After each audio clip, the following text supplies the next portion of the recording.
ভিতরে অগ্নি অস্ত্রে ফার্স্ট হলো আমেরিকা, 2 নম্বর হলো চীন, 3 নম্বর হলো রাশিয়া। যাই হোক, আমি যেটা বলতে চাচ্ছি, এই অগ্নি অস্ত্র নিয়ে আমেরিকা সরকার মুসলমানদের সঙ্গে, আফগানের মুসলমানদের সঙ্গে মোকাবেলা পূর্বে করেছিল না করে নাই? এখন আমেরিকা জিতেছে না মুসলমানেরা জিতেছে? কি জানেন না? কি জানেন না? জিতেছে কারা? আলহামদুলিল্লাহ। তাম পৃথিবীর অগ্নি অস্ত্রের সমর শক্তিতে যারা বড় দাদা, তারা হলো আমেরিকা যুক্তরাষ্ট্র, ইংল্যান্ড, জাপান, জার্মান। ওরা সব বন্ধু দেশ, খ্রিস্টান। ওরা সাহায্য করলো, পার্শ্ববর্তী দেশগুলো আমেরিকার সাহায্য করলো। মোল্লাদের সঙ্গে দ্বন্দ্ব বেঁধেছে। আমরা ইহুদি খ্রিস্টান সব এখন এক। মোল্লারা পৃথিবীতে আঙুল ঘোরাবে, নেতৃত্ব করবে, হতে দেব না। দীর্ঘ 1-1.5 বছরের উপরে তারা যুদ্ধ করলো আফগানিস্তানের সঙ্গে। আফগানিদের কোনো বিমান নাই, কোনো অগ্নিঅস্ত্র নাই, কিছুই নাই। ওদের সাহায্য করেছে আমার আল্লাহ। ওরা বলল, আল্লাহ 5 ওয়াক্ত নামাজ পড়ি, রমজানে রোজা রাখি, ও আল্লাহ মিথ্যা কথা বলি না, চুরি করি না, মেয়েদের বেপর্দায় রাস্তায় বার হতে দিই না, মদের দোকানে লাইসেন্স পর্যন্ত বন্ধ, আল্লাহ সুদের ব্যবসা করি না। আবার রাতের গভীর যখন হয়, তোমার কোরআনের উদ্ধৃতি, ফাতাহাজ্জাত বিহি নাফিলাতাল্লাহ।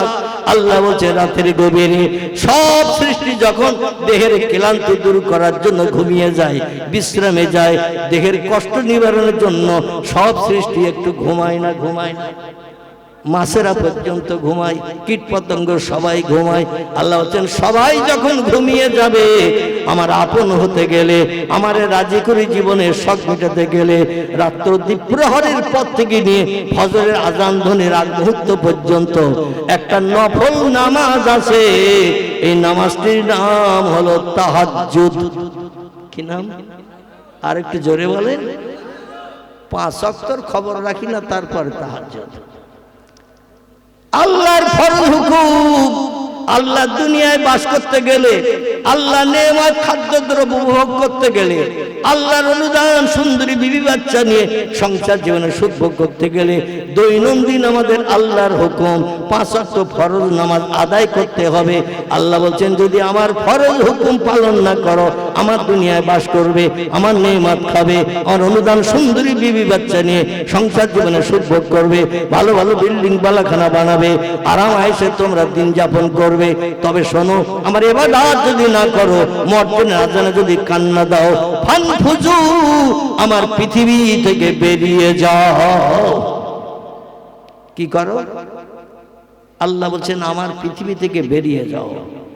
যেখানে চন্দ্র ওঠে না, উদয় হয় না, সূর্য ডোবে না, রাত হয় না, দিন হয় না, এরকম দেশ যদি তোমার জানা থাকে, সেই দেশে চলে যাও। আমার দেশে বাস করবে, আমার দুনিয়ায় বাস করবে, আমার নেয়ামত অনুদান উপভোগ করবে, আর আমার কাছে একটু সেজদা করবে না, মসজিদে যাবে না, জামাতে শরীক হবে না, মর্জিনের আজানে কান দেবে না। ফানফুজু, বেরিয়ে যাও আমার পৃথিবী থেকে। আল্লাহ রাগান্বিত হয়ে মেজাজ করে বলছেন বেরিয়ে যাও। নামাজ পড়তে হবে না, ইবাদত করতে হবে না, রমজানের রোজা রাখতে হবে না, সকাল সন্ধ্যা কোরআন তিলাওয়াত করতে হবে না, রাস্তাঘাটে পথে চলার সময় আমার নামের জপ জিকির সুবহানাল্লাহ, আলহামদুলিল্লাহ, লা ইলাহা ইল্লাল্লাহ জিকির তোমারে করতে হবে না। ও বান্দা, অন্য কোন দেশ যদি তোমার জানা থাকে, আমার দেশ ছেড়ে সেই দেশে যাও। কিন্তু শোনো, লা তানফুজুনা, আমার দেশ ছাড়া কোথাও যাওয়ার জায়গা তোমার নাই। আমার দেশ ছাড়া কোথাও তোমার যাওয়ার জায়গা নাই। আমার দেশে তোমার বাস করতেই হবে। এই জন্য আমি মালিক, তোমরা আমার গোলাম চাকর, আমার হুকুমের একটু মান্যতা তোমাদের দিতেই হবে। আর যদি হুকুমের মান্যতা না দাও, ওয়াকিমুস সালাত, তোমরা নামাজ আদায় করো, ওয়াতুজ যাকাত, সারা বছর খেয়ে দে তোমাদের যদি অর্থ বাড়তে উদ্বৃত্ত হয়, গরিবের হক তোমার টাকার ভিতরে আমি আল্লাহ ঢুকিয়ে দিয়েছি, শতকরা 2.5 টাকা গরিবের হক বছরের শেষে রমজানে দাও বা শাবানে দাও, যে মাসে দেবে দেবে। তবে রমজান মাসে আল্লাহ আমি একটু বরকত বেশি দেই, সওয়াব বেশি দেই, 10 গুণ থেকে 70 গুণ, 70 থেকে 700 গুণের যা শ্রীবৃদ্ধি করে দেই। যাকাত দান করো, অর্থের ভিতরে গরিবের হক রয়েছে। 1000 টাকায় এমন করে 10 দুগুণ 20 আর 5 25 টাকা তোমার যাকাত দিতে হবে। যাকাত যদি তুমি দাও, তোমার কালো টাকা সাদা হয়ে গেল, নদীতে পড়লো তোলাবে না, আগুনে পড়লো পুড়বে না। জোরে বলুন একটু সুবহানাল্লাহ, নারায়ে তাকবীর। পয়গম্বর বলছেন হিসাব নিকাশ করে তোমার অর্থের যদি তুমি যাকাত দান করো, কালো টাকা সাদা হয়ে গেল, নদী পথে চলতে যে নৌকা ডুবে হলো, তোমার টাকা ডুববে না, বলের মতো ভাসতে ভাসতে তোমার কাছে পৌঁছে যাবে। জোরে বলুন একটু আমিন। ঘরে যদি আগুন লেগে যায়, ইস্তার পত্র সব কিছু যদি পুড়িয়ে ছাই হয়ে যায়, তোমার যাকাত দেওয়ার টাকার ধারে পাশে আগুন লাগাতে দূরে থাক, আগুনের গরম পর্যন্ত লাগবে না। আজকের নামাজও আদায় করি না, যাকাতও আদায় করি না। আল্লাহ তাই কোরআনে 82 জায়গায় এই কথাটা বারবার বলেছেন, ওয়াকিমুস সালাত ওয়া আতুজ যাকাত, নামাজ আদায় করো সময় মতো এবং যাকাত আদায় করো, তাহলে আমার প্রিয় পাত্র বান্দা হতে পারবে।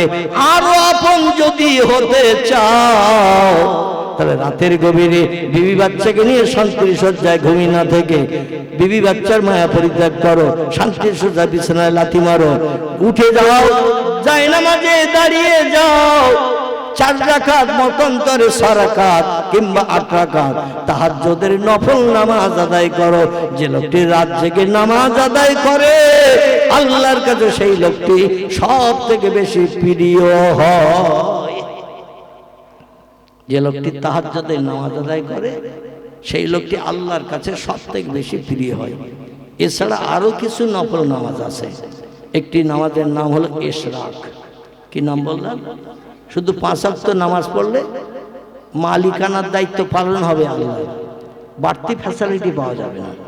বাড়তি ফ্যাসিলিটি নিতে গেলে একটু বাড়তি পরিশ্রম করতে হবে। এর জন্য আল্লাহ একটি নামাজ দিয়েছেন, নাম তার ইশরাক। ফজরের পরে তারপর একটি নামাজ আছে চাশ। কি নামাজ বললাম?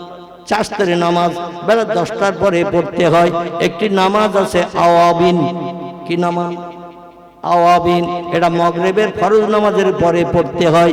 একটি নামাজ আছে তাহাজ্জুদ, রাত্র দুপুরের পর থেকে নিয়ে ফজরের আযান ধ্বনির আগ মুহূর্ত পর্যন্ত 4 রাকাত মতান্তরে 6 রাকাত 8 রাকাত নফল নামাজ আদায় করো। নামাজ আদায় করে আল্লাহর কাছে যখন রাতের বেলা দুখানা হাত তুলে চোখের পানি দুফোঁটা ফেলে 2 চোখের কোনা দিয়ে নাকের ডগা পর্যন্ত যদি ছোট মাছির মাথারে নাই, পয়গম্বর হাদিস শরীফে জানিয়েছেন, তিরমিজি আবু দাউদ শরীফের হাদিস, চোখের কোনা দিয়ে বড় মোটা ফোঁটা নয়, মাছির মাথার ন্যায় ছোট্ট ফোঁটা পানি আল্লাহ জাহান্নামের আগুনের ভয়ে, কবরের আযাবের ভয়ে, হাসরের মাঠের প্রচন্ড রৌদ্রতাপের ভয়ে পিপাসায় মানুষ সেদিন কাতর হয়ে যাবে। 7টা সাগরের পানি মানুষের সামনে যদি তুলে ধরা হয়, ও বলবে যা পিপাসার্থ হয়েছি, এই সাগরের পানিতে আমার পিপাসা মিটবে না, আরো বাড়তি পানি লাগবে। আল্লাহ বলছেন, আমার আপন হয়ে যদি আমার সাহায্য পেতে চাও, ও বান্দা 2টো কাজ একটু কম বেশি করে নাও। কটা কথা বলে? 2টো কাজ একটু কম বেশি করে নাও। আল্লাহ বলছেন, ফালিয়াদহাকু কালিলা ওয়ালিয়াবকু কাসীরা। জোরে বলুন একটু আল্লাহু আকবার। আমি খুব সংক্ষেপ করব, আর বেশি লম্বা করব না, কারণ রাতের গভীর হয়ে গেছে। দেখতে দেখতে 1.5 ঘন্টার কাছাকাছি হয়ে গেল। আমার ভাইরা, এই রকম পরিবেশে মিলাদ মাহফিল করাও যেমন কষ্ট, শোনাও তেমন কষ্ট, ঠিক কি না? রাত 1:30 বেজে গেছে। তারপর শীতকালীন সময় একটু দোয়া মাগফিরাত কামনা করব। এই জন্য আমি যেটা বলতে চাচ্ছি, আল্লাহ বললেন 2টো কাজ একটু কম বেশি করে করো। একটি কাজ হলো ফালিয়াদহাকু কালিলা, হাসি তামাশা একটু দুনিয়ায় কম কম করে করো। ওয়ালিয়াবকু কাসীরা, চোখের পানি আমার কাছে একটু বেশি বেশি করে ফেলো। পয়গম্বর মুহাম্মদ রাসূল বলছেন, দুনিয়া হলো কান্নার জায়গা, হাসির জায়গা হলো আল্লাহর জান্নাত। জান্নাতি যারা হবে কোনদিন দুঃখ পাবে না, ব্যথা পাবে না, অভাব হবে না, রোগ শোক হবে না, জ্বালা যন্ত্রণা থাকবে না, চিন্তা ভাবনা মগজে আসবে না, শুধু শান্তি আর শান্তি, আনন্দ আর আনন্দ, ফুর্তি আর ফুর্তি। এক একটা পুরুষ বেটা ছেলেকে আল্লাহ পাক জান্নাতে পরিষেবার জন্য 70টা করে হুর গেলেমান এক একটা যুবকেরই পিছনে লাগিয়ে দেবেন পরিষেবার জন্য। একটু জোরে বলা যাবে না সুবহানাল্লাহ? নারে তাকবীর। এই হুরি গেলেমানদের বয়স হবে 18 বছরের। কত? 18 বছরের যুবতী সুন্দরী নারী আপনার পরিসেবিকা হবে, আর আপনার বয়স করা হবে, দুনিয়ার পুরুষদের বয়স করা হবে জান্নাতের ভিতরে 24 বছরের। কত? 24 বছরের বয়স করা হবে।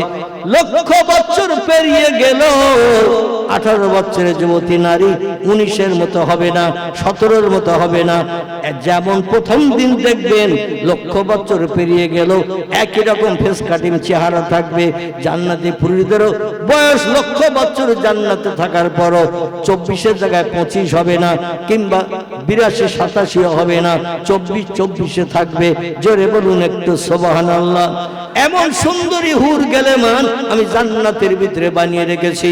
কান্না হুন্না ইয়াকুত ওয়াল মারজান ফিহিন্না খায়রাতুন ইহসান হুরুম মাকসুরাতুন ফিল খিয়াম। জোরে বলুন একটু আল্লাহু আকবার। এমন অপূর্ব সুন্দরী যুবতী নারী জান্নাতের ভিতরে ছেলেদের পরিষেবা দেওয়ার জন্য বানিয়ে রেখেছি। একটা নরমাল কোয়ালিটির, সাধারণ কোয়ালিটির মেয়ে জান্নাত থেকে যদি পৃথিবীতে নামিয়ে দেওয়া হয়, পৃথিবীর বিশ্ব সুন্দরী অপরূপা তামাম দুনিয়ার সব মেয়েদের থেকে